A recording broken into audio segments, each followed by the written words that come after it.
মুমিন আর বেঈমানের মাঝখানে প্রাচীর হলো নামাজ। বাইনাল আবদি ওয়া বাইনাল কুফরি তারকুস সালাহ।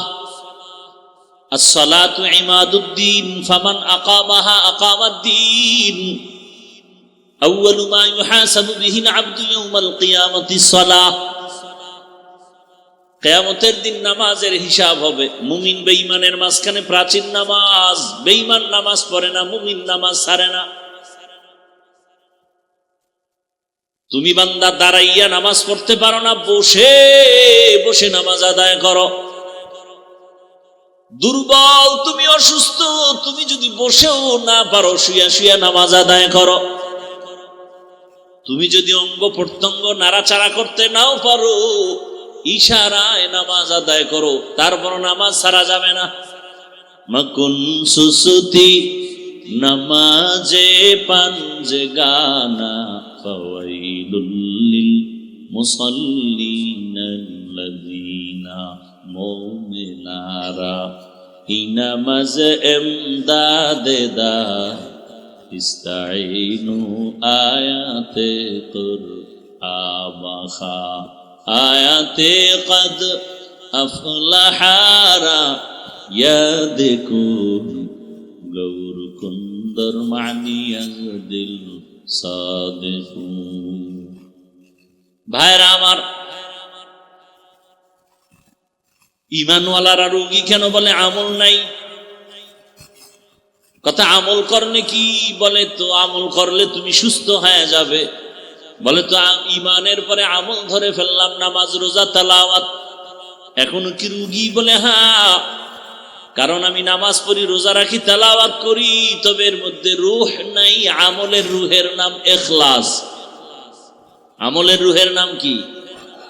ওয়ামা উমিরু ইল্লা লিয়াবুদুল্লাহা মুখলিসিনা লাহুদ্দিন। আমল আছে কি নাই? ইখলাস নাই। এই আমল দিয়া আল্লাহর মহাব্বতের দরজা পাওয়া যাবে না। ইখলাসওয়ালা আমল, আমলের মধ্যে ইখলাস লাগবে।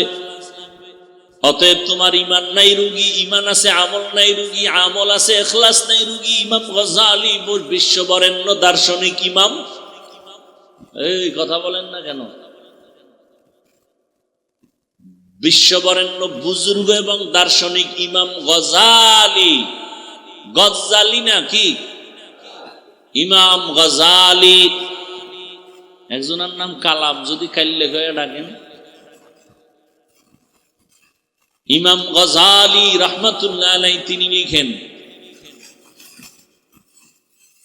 ভালো করে বুঝেন, এর নবীর আশিক।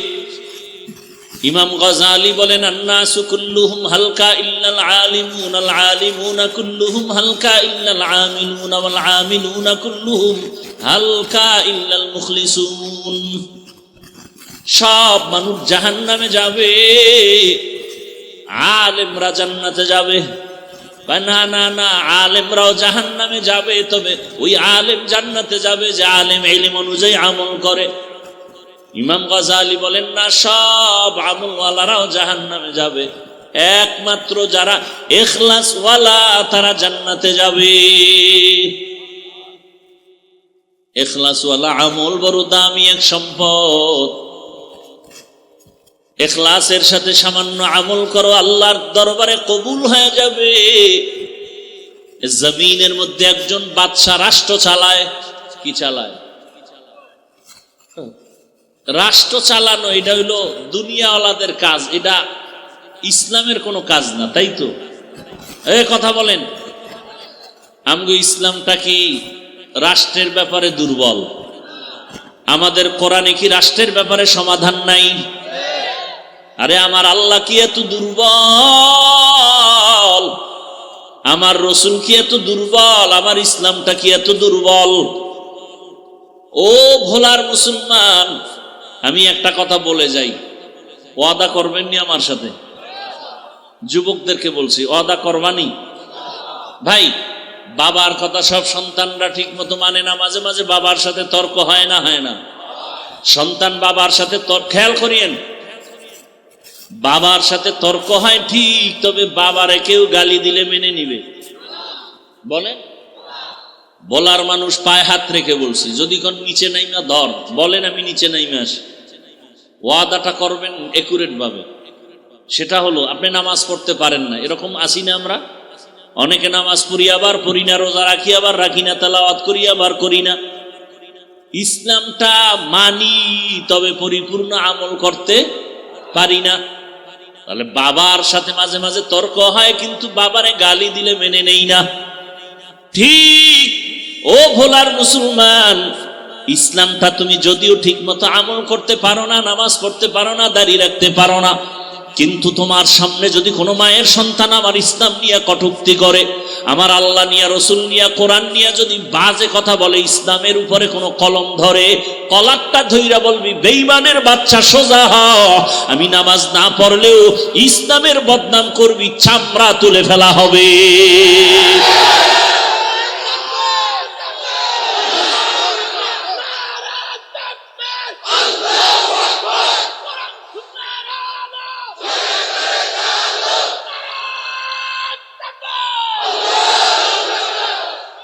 আমার কথাটা বুঝছেননি? আপনি নামাজ পড়েন না, ঠিক আছে, আপনি রোজা রাখতে পারেন না, কিন্তু ইসলাম তো আপনার আমার, এটা সম্মান করেননি। অতএব আপনি নামাজ পড়তে না পারলেও তো ইসলামের বদনাম কেউ করবে, এটা সহ্য করে নিবেন? আপনার সামনে যদি বলে ইসলামে রাজনীতি নাই, এই কথাটা কি কোরআনের পক্ষের না বিপক্ষে? সুলাইমান নবী গোটা দুনিয়া চালান নাই? ইউসুফ নবী মিশরের অর্থমন্ত্রী ছিলেন না? আপনি রাজনীতি করেন না, আপনার সাথে কোনো ঝগড়া, বিরোধিতা করলে ছাড় নাই, সুযোগ পেলেই জুতার বাড়ি। আপনি নামাজ পড়েন না, কোনো ঝগড়া, কিন্তু নামাজের বিরুদ্ধে কথা বললেই ফিডা। আপনি দাড়ি রাখেন না, কোনো ঝগড়া, কিন্তু দাড়ির বিরুদ্ধে কথা বললে আর ছাড় নাই। ব্যবধানটা বুঝছেন তো? আপনি নামাজ পড়েন না, ঝগড়া নাই, কিন্তু নামাজের বিরোধিতা করা যাবে না। আপনি ইসলামের রাজনীতি করেন না, কোনো তর্ক নাই, কিন্তু ইসলামের রাজনীতির বিরুদ্ধে বলবেন যে ইসলামে এটা নাই ওটা নাই, তাহলে কোরআন পড়ে আমাকে ধরাই দিতে হবে, পড়ো কোরআন পড়ো, আসো। সালামটা দিতে পারে না, কোরআন পড়ো। সালাম দেয় সামাইকুম, মানে তোর গোষ্ঠী শুদ্ধ ঠাডা ভরুক, হে আবার ঘুরাই খাও আলাইকুম, তোর উপরে আগে ভরুক। আল্লাহ হেদায়াত দান করে। নিমক হারাম বলে ধর্মের, রাজনীতির মধ্যে ধর্মকে টানবেন না, রাজনীতির মধ্যে ধর্মকে টানবেন না। তোমাকে বলল কে যে ইসলাম আর রাজনীতি আলাদা? আমাদের ইসলাম আর রাজনীতি তো আলাদা না। পৃথিবীতে যত নীতি আছে আমাকে সব কিছু ইসলামের সাথে লাগানো। অর্থনীতি ইসলামী অর্থনীতি, পৃথিবীর শ্রেষ্ঠ অর্থনীতি ইসলামী অর্থনীতি, পৃথিবীর শ্রেষ্ঠ সমাজনীতি ইসলামী সমাজনীতি, পৃথিবীর শ্রেষ্ঠ নীতি ইসলামী রাজনীতি। তুমি করো না ঝগড়া নাই, তুমি নামাজ পড়ো না, তোমার সাথে ঝগড়া কেন? পারলে বুঝাবো। বিরোধিতা করবা এই সুযোগ দেওয়া যাবে না। নামাজ পড়ো না, ঠিক আছে, পারলে বুঝাবো, চা খাওয়াবো, বুকে লাগাবো, হাসি দিব। বিরোধিতা করলে কোনো সার নেই, সোজা কথা। আমি ইসলামী রাজনীতির যত দল আছে কোন দলের দায়িত্বে নাই, তার মানে কি ইসলামে কোরআনে যেটা বল সেটার বিরোধিতা করব? কি আজীব কথা। আল্লাহ হেদায়েত দান করুন। ওয়ানুনাজ্জিলু মিনাল কুরআনি মা হুয়া শিফাউ ওয়া রাহমাতুল লিল মুমিনিন। বলতেছিলাম রাষ্ট্র পরিচালনা করেন একজন আল্লাহর গোলাম, নাম সবাই অনেকে শুনছেন, নাম হলো সুলতান মাহমুদ গজনবী রহমাতুল্লাহ আলাইহি। সুলতান মাহমুদ গজনবী জগৎ বিখ্যাত একজন ওলিয়ে কামেল, আবার রাষ্ট্র চালায়। ইতিহাস বড় কঠিন মিয়া। আল্লাহ এমন একটা প্রতিবন্ধী ধর্ম দিবেন, এমন একটা ল্যাংরা লুলা অর্ধেক ধর্ম আল্লাহ দিবেন, যে দুনিয়ার কেউ আবার নাকে তেল লাগায় উল্টা পাল্টা বলবে ইসলামে এটা নাই সেটা নাই, আল্লাহ সেই ইসলাম তো দেন নাই। আল্লাহ তো কমপ্লিট ইসলাম দিছেন, যে তোমার জীবনের কল্যাণের যা প্রয়োজন সব ইসলামে আছে। এখন তুমি মানো না কেন? মানতে গেলে চুরি করা যাবে না। ইসলাম মানো না কেন? দুর্নীতি করা যাবে না। ইসলাম মানো না কেন? মাইয়া লইয়া পার্কে পার্কে ঘোরা যাবে না। এই চরিত্রহীন লম্পট বদমাস খুনি ধর্ষক এরা ইসলাম চায় না, এরা ইসলামের বিরোধিতা করে। যারা ইসলাম চায় না খুঁজে দেখবেন ও চরিত্রহীন, ও ধর্ষক, ও লম্পট, ও চান্দাবাজ, ও ধান্দাবাজ, ও দুর্নীতিবাজ। খুঁজে দেখেন, ভালো করে খুঁজেন। ইসলামের বিপক্ষে যেই লোকগুলো খুঁজে দেখবেন ও চোর, ও ডাকাত, ও জালেম, ও ব্যবসায়ীর উপর জুলুম করে, ও গরিবের বেতন মেরে খায়। খবর নেন। আল্লাহ হেদায়েত দান করুন, আল্লাহ হেদায়েত দান করুন। রাগ করতেছেন? ইসলাম কি দুর্বল? তা আপনার ইসলামকে খাটো করতে দেন কেন? আজকে থেকে এই সুযোগ দেওয়া যাবে? রাজনীতি ইসলামেরটা তুমি করো না, তোমার জবাব তুমি দিবা, কোনো ঝগড়া নাই, কিন্তু বিরোধিতা করলে ছাড় নাই। আমার ইসলামের বদনাম করতে পারবা না, খবরদার। তুমি মানো না সেটা আলাদা কথা, কিন্তু বদনাম করতে পারবা না। গরুর গোশতের খিচুড়ি শীতের মধ্যে খুব মজা না? একজনে খায় না, খাইলে সমস্যা হতে পারে, তার মানে কেউ মাইক লেগাই বলবে কেউ খাবি না, ওটার ভিডিওস আমরা উঠে ফেলাইব না, যে আমরা খাইয়া তৃপ্তি পাবো শীতের মধ্যে গরুর খিচুড়ি, তুই খাও না, তোর পেটে গজব পড়ছে, সেটা ভিন্ন কথা। আল্লাহ হেদায়েত দান করে।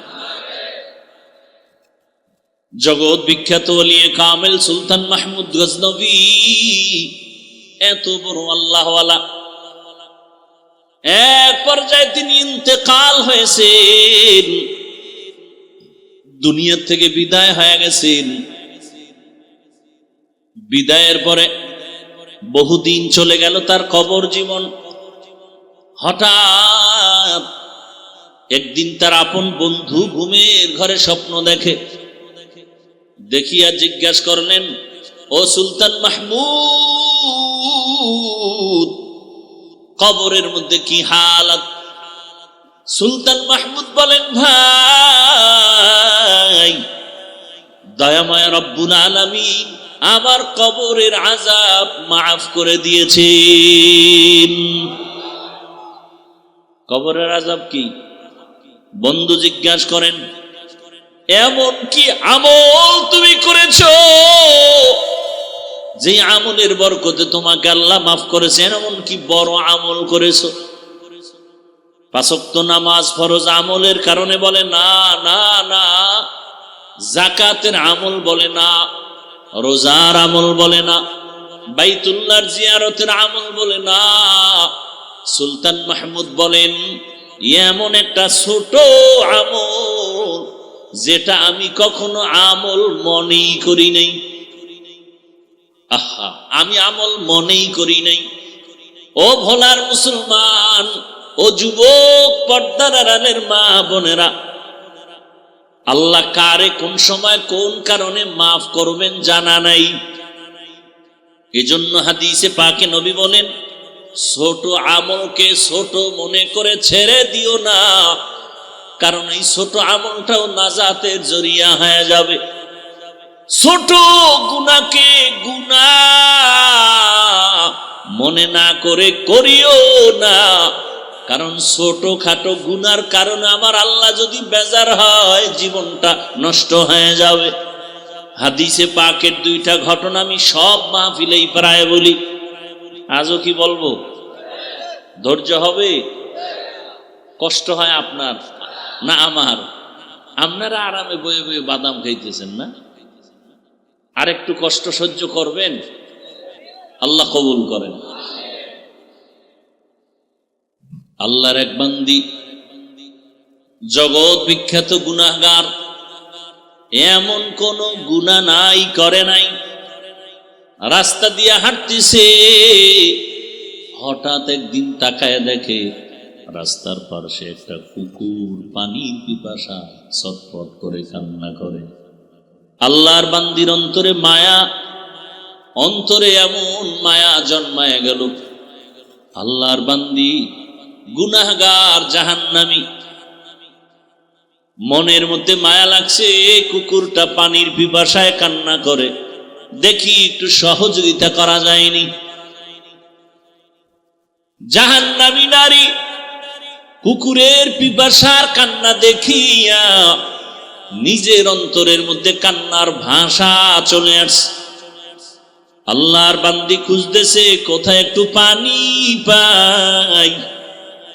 খুঁজতে খুঁজতে খুঁজতে খুঁজতে গিয়ে একটা পানির কূপ পেয়ে গেল। পানির কূপ পাইছে ঠিক, তবে পানি অনেক নিচে, উঠানোর পাত্র নাই, অনেক নিচে। কেমনে পানি উঠাবে? পেরেশান। আল্লাহর বান্দির অন্তরে বড় মায়া।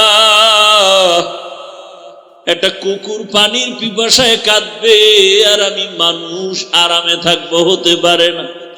এর নামই মানুষ। রহমতের নবী বলেন, খায়রুন নাস মান ইয়ানফাউন নাস। জমিনে ভালো তো ওই ব্যক্তি যে অন্যের উপকার করে, ক্ষতি করে না। যদিও মহিলাটা জাহান্নামের আসামি। ও এলাকার মা বোনেরা, আপনাদের মর্যাদা এত বেশি আল্লাহ দান করেছেন। আপনারা নবীদের মায়ের মতো মা, সাহাবায়ে কেরামদের মায়ের মতো মা, আলেমদের মায়ের মতো মা। আজ এই মাদ্রাসার স্টেজে কত হাফেজে কোরআনের মাথায় পাগড়ি দেওয়া হলো, এদের সিনায় কোরআন জমা। খবর নিয়ে দেখেন, এদের মা বাবার মতো ঈদের আনন্দে আজ আর কেউ নাই। এরে আম্মা জান, আপনারা তো নবীদের স্ত্রীদের মতো দামি। আপনারা তো খাদিজা রাদিয়াল্লাহু আনহার মতো মা, ফাতেমা রাদিয়াল্লাহু আনহার মতোই নারী। আপনারা তো আয়েশা সিদ্দিকা রাদিয়াল্লাহু আনহার মতো নারী।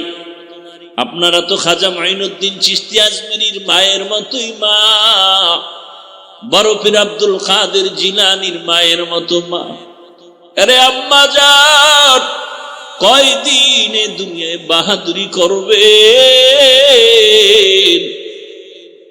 আল্লাহ যদি রাগ করিয়া সমুদ্রের পানিকে গরম বানায় দেয়, ভোলা জেলা পানির নিচে যাইতে 1 সেকেন্ডের সময়ও দেরি হবে না।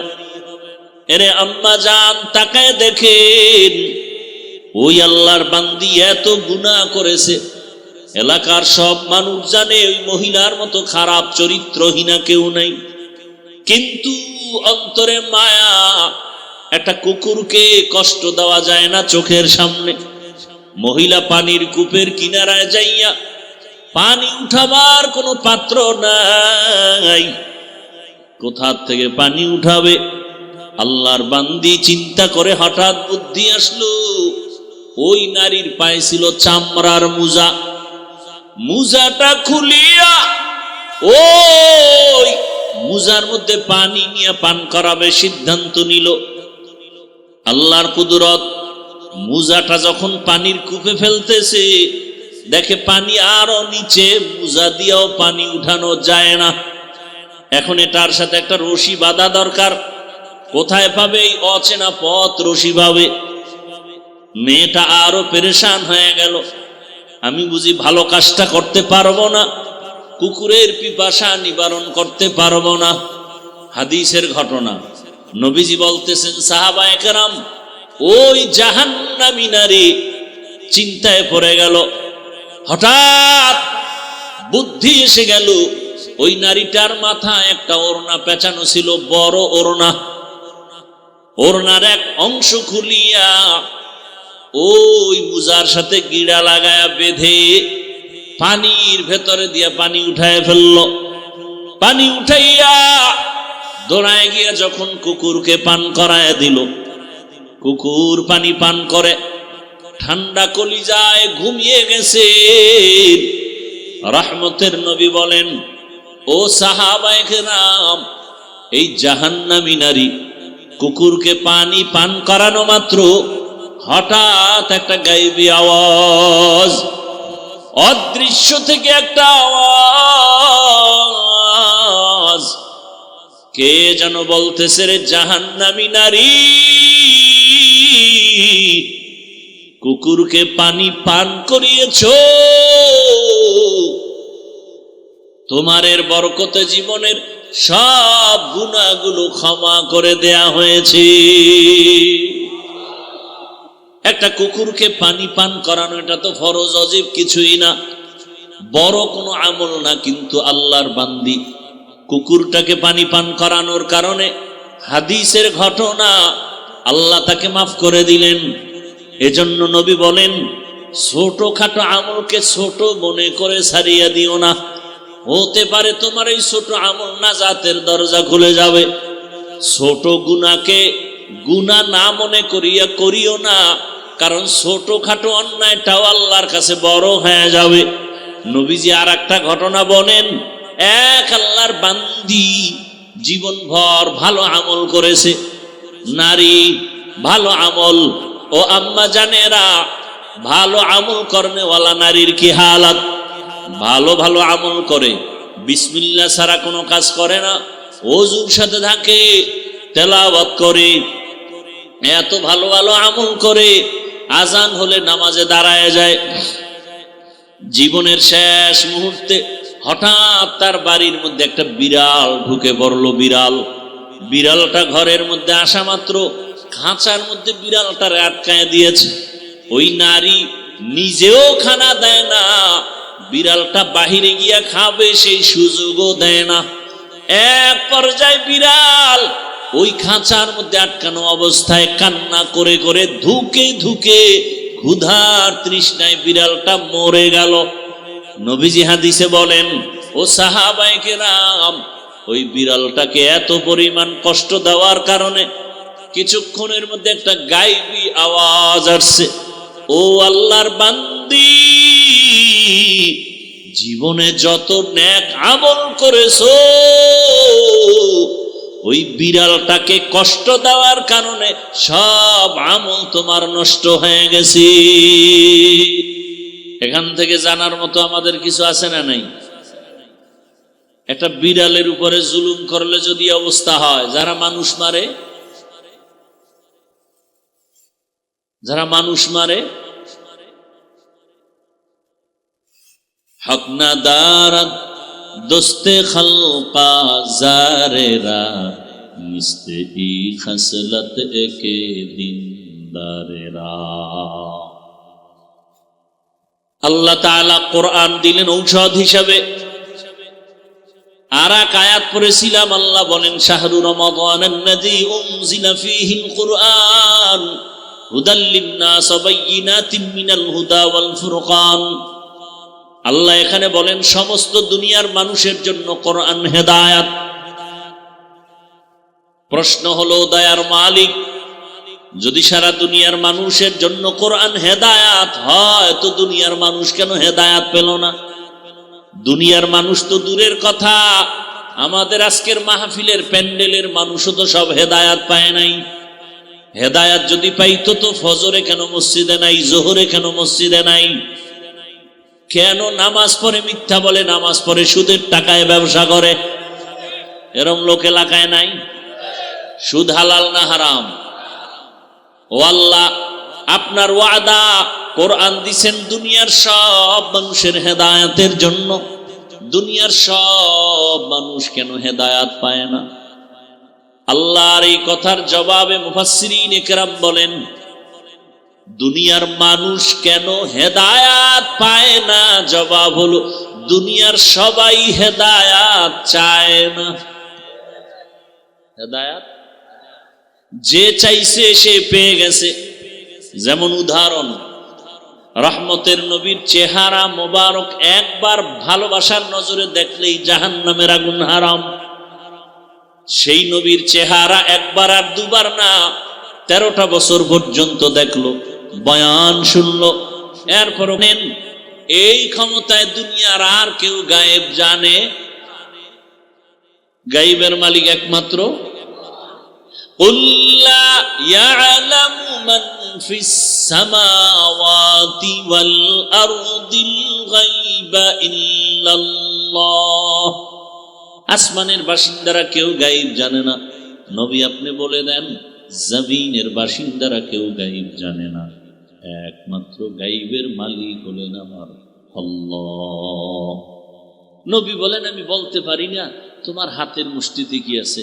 নবী একটা আওয়াজ দিলেন, এই আবু জাহালের হাতে যা আসো একটু আওয়াজ দাও। সাথে সাথে পাথরগুলো কালেমা পড়া শুরু করলো। আবু জাহাল পাথরগুলো মাটিতে ফালায় কয়, মুহাম্মদ তুমি জাদুকর হয়েছ এটা তো জানি না। কি বুঝলেন? হেদায়েত চাইছে। আল্লাহ বলেন গোটা দুনিয়ার মানুষের জন্য কোরআন হেদায়েত পায় না। কেন চায় না? এজন্য পায় না। আর যে চায় সে পায়। 27 বছরের যুবক তরবারি নিয়ে দৌড়ায় আমার নবীকে জবাই করবে। হঠাৎ রহমতের নবীর চেহারা দেখা মাত্র দিলটা নরম হয়ে গেল। তরবারিটা ফালাইয়া চোখের পানি ছেড়ে বলেন, ইয়া রাসূলুল্লাহ বেয়াদবি মাফ করে দেন, আমাকে কালেমা পড়ায়া দেন। নাম কি? হেদায়েত চাইছে, পেয়ে গেছে। আল্লাহ তার জবাব দিয়া বলেন, ওয়াল্লাযীনা জাহাদু ফীনা লানাহদিয়ান্নাহুম সুবুলানা ওয়া ইন্নাল্লাহা লামাআল মুহসিনিন।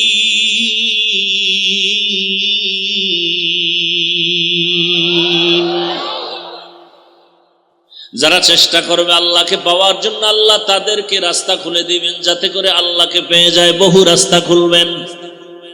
ওমরে ফারুক নবীকে জবাই করতে যায়, আল্লাহ তাকে এমন ভাবে কবুল করেছেন, এই ওমরের নাম শুনলে এখনো যেন কেমন দিলের মধ্যে ভয়। ওমর যেই পথে চলে শয়তান ওই পথে চলতে বড় ভয় পায়।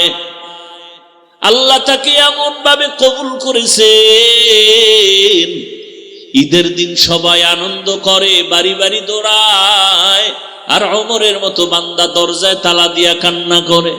আবু হুরায়রা রাদিয়াল্লাহু আনহু কান্না করে বলেন, খলিফাতুল মুসলিমিন আপনি কেন ঈদের আনন্দ বাদ দিয়া কান্না করেন? ওমর কান্না করে বলে, আবু হুরায়রা আনন্দ তো ওই ব্যক্তি করবে যার কোনো চিন্তা নাই, পেরেশানি নাই। আপনার কিসের পেরেশানি, চিন্তা?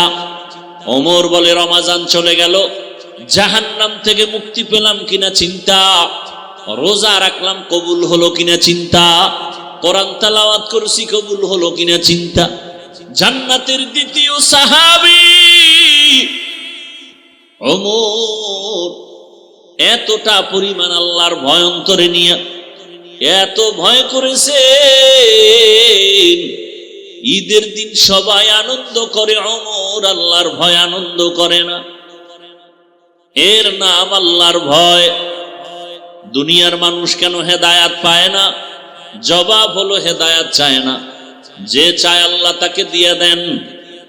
তেলাওয়াতকৃত আয়াতে আল্লাহ বলেন হেদায়াত তারা পাবে যারা মুত্তাকিন। কোরআন তাদেরকেই পথ দেখাবে, কোরআন তারাই পড়তে পারবে, কোরআন তারাই জানতে পারবে, কোরআন তারাই বুঝতে পারবে যারা আল্লাহকে ভয় করে। এখান থেকে অনেক কথা। মুত্তাকি কারা? যারা গুনাহ করে না, গুনাহ থেকে নিজেরে বাঁচাইয়া চলে, এরা তো মুত্তাকি। মুত্তাকিরা তো এমনিই হেদায়েতের উপরে আছে, আবার কিসের হেদায়েত করবে? কোরআন। হুদাল্লিল মুত্তাকিন, মুত্তাকিনরা তো হেদায়েতের উপরে আছে বিদায় মুত্তাকির উপাধি পেয়েছে, এদেরকে আবার কিসের হেদায়েত করবে? কোরআন। অনেক কথার জবাব হলো আল্লাহ পাক রব্বুল আলামিন বলেন আমি হেদায়াত দিব, তার মানে ইস্তেকামতের মাকাম দান করব। আল ইস্তেকামাতু খায়রুম মিন আলফি কারামা। ইস্তেকামতের মূল্য একজন খাঁটি আল্লাহওয়ালার 1000 কারামত থেকে বড় দামি।